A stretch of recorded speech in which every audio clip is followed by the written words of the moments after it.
Olá! Hoje a gente vai mergulhar no material que à primeira vista parece bem denso, mas que na verdade é um baita espelho da nossa sociedade. O Informativo de Jurisprudência 871 do Superior Tribunal de Justiça. Pois é, são decisões que saem dos tribunais e, entram direto na vida real. Elas afetam desde quartéis militares, salas de reunião de empresas, até o jeito como a gente lida com nossos dados ou a segurança de uma criança num hotel. Exatamente. E olhando para esse informativo, uma pergunta fica no ar, né? O judiciário está agindo só como um árbitro resolvendo conflitos que já rolaram ou está assumindo um papel mais proativo de arquiteto social mesmo? Acho que essa é a grande questão. Nossa missão aqui é justamente essa: desvendar as histórias por trás do juridiquês e ver como essa tensão aparece em cada uma dessas decisões. E para começar, já temos uma decisão que parece responder essa pergunta de forma bem clara. Envolve dignidade e inclusão nas Forças Armadas. A situação era de militares que fizeram a transição de gênero, retificaram os documentos e estavam enfrentando um limbo jurídico, sabe? Com risco real de expulsão. A dúvida é, o que o STJ fez foi só aplicar uma regra ou foi algo maior? Olha, foi muito maior. Essa decisão é um marco, um verdadeiro divisor de águas. O tribunal não só resolveu o caso, mas ele fixou 3 teses que, mudam a estrutura da coisa. 3 teses. Qual é a primeira? A primeira, e mais direta, é que o direito ao nome social é absoluto. É obrigatório. Todos os registros militares, comunicações, tudo tem que refletir a identidade de gênero da pessoa. Ok. Isso parece ser a garantia de um direito básico. Mas e a questão da carreira? A alegação era que a pessoa entrou por uma vaga de um gênero e agora se identifica com outro. E aí que vem a segunda tese, que é a mais forte. Ninguém pode ser desligado ou aposentado compulsoriamente só por ser transgênero. O tribunal disse que o ingresso foi válido na época e que a identidade de gênero é um direito que se sobrepõe a qualquer regra administrativa. E a terceira? Aí vem o arremate com a terceira tese, que eles chamaram de despatologização. É um termo forte. O que significa na prática? Significa que o judiciário brasileiro está se alinhando com a ciência e com os direitos humanos globais. A decisão se baseia na nova classificação internacional de doenças, a CID-11, sabe? Sim. Nela, a transexualidade foi retirada da lista de transtornos mentais. Então o STJ afirma preto no branco: ser transgênero não é doença, não é incapacidade, é uma característica da pessoa. Ponto. Então, nesse caso, o papel de arquiteto social parece bem claro. O tribunal não ficou esperando, ele impôs uma modernização. Mas essa postura se mantém quando a lei é mais restritiva? O caso do auxílio-reclusão dá uma pista, né? Dá uma ótima pista. A questão ali era o teto de baixa renda para os dependentes de um preso receberem o benefício. O que acontecia se a renda da pessoa, um mês antes da prisão, passasse desse teto por um valor mínimo. Tipo, centavos. E aí? Antes de uma lei de 2019, o STJ era mais flexível. Os juízes podiam, relevar essa diferença pequena, pensando no lado social. Afinal, os dependentes, muitas vezes crianças, não podiam ser penalizados por tão pouco. Era uma interpretação que olhava mais para o espírito da lei. Exato.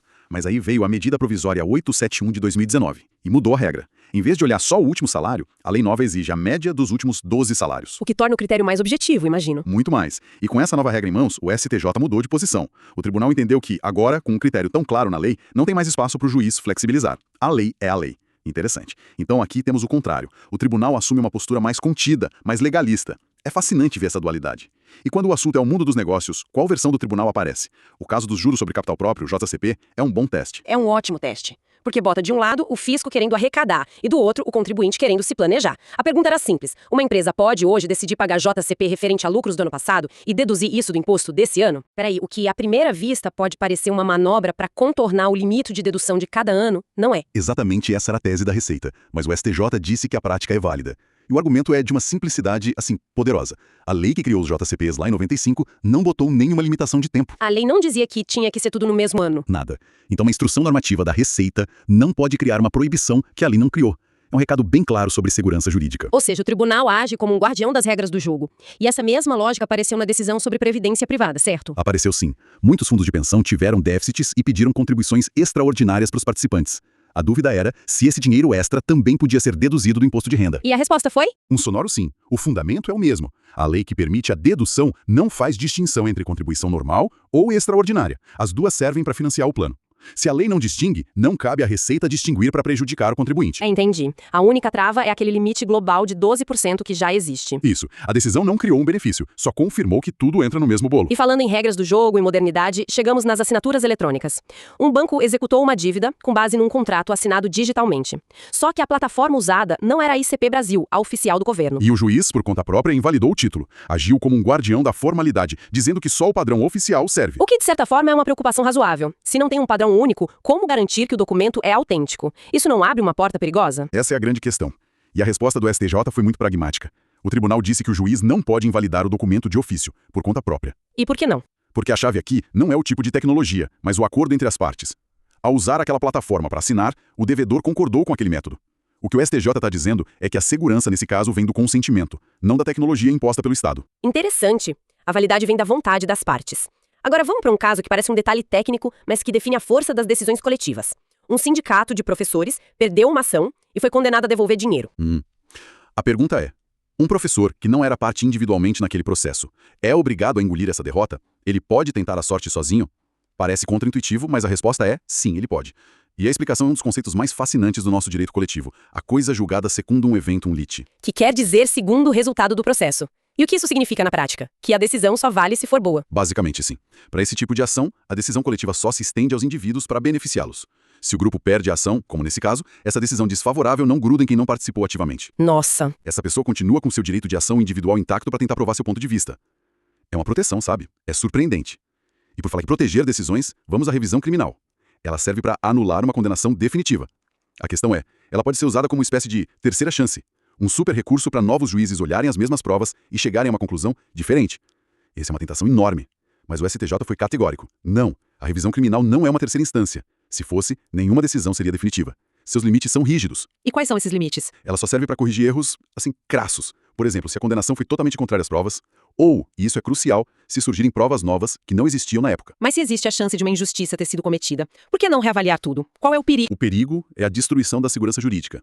A revisão não pode ser um pretexto para uma mera revaloração subjetiva. No caso que o STJ analisou, o tribunal local pegou as mesmas interceptações telefônicas, deu uma nova interpretação e absolveu o réu. E o STJ reverteu. Reverteu.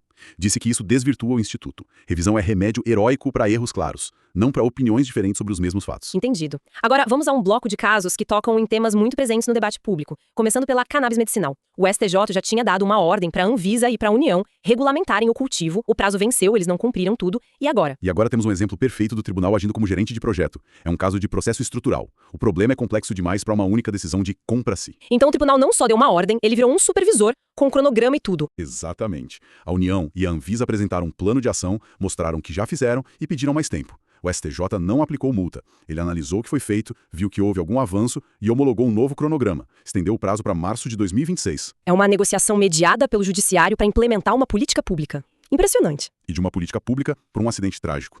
Uma criança de 5 anos se feriu gravemente quando o extintor de incêndio mal fixado caiu sobre ela na área de recreação de um hotel. E a defesa do hotel alegou culpa dos pais por falta de vigilância. Uma tese que não se sustenta, imagino. De forma alguma. O STJ foi direto ao ponto. Isso é um caso clássico de fato do serviço pelo Código de Defesa do Consumidor, a responsabilidade é objetiva. Mas a defesa não tem um pingo de razão. Os pais não têm o dever de vigiar. O dever existe, mas ele não apaga a responsabilidade principal do fornecedor. O ponto-chave aqui é a legítima expectativa de segurança.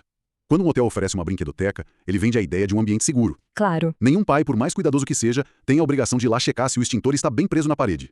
O risco da atividade é do hotel. Ponto. A condenação por danos materiais, morais e estéticos foi mantida. Faz todo sentido. E para fechar nossa análise, uma questão da era digital. A LGPD.